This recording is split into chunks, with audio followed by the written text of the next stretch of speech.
Ayan guys, may kuryente na. May kuryente na digdi sa barangay Kumon. Ang problema digdi, nag-brownout out na ano oras ang brownout to? Alas 6. Nag-upload kami sa customer service kan Aleko. Alas 7. Ngunya, nakuryentehan. Ang sabi sa customer service, pasakat tada sa man. Ngunya, nakuryentehan. Alas 8:24. Dahil ka maramang kung nagbaraklay sinda, pasirinig sa barangay kang Kumon. Halo yun ang marabot. Nga, kung may tinda digding ice cream, lugi, pero may araw ka nidang kuryente sa muya. Puro palsok, pero kang inot bako man. Kan mga year 2015. Kan naman pa kami sa itaas, nag-arkila. Year 2015, dahil puro brownout na ako. Kaya ngunyan, grabe na.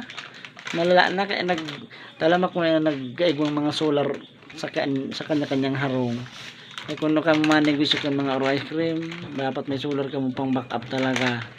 Lalo na sa mga may bindo wifi dyan. Shoutout sa mga boss. Kaya swerte yun sa ding solar. Diyan sa iya ka boss na tipon. Mabot man ang panahon. Salamat.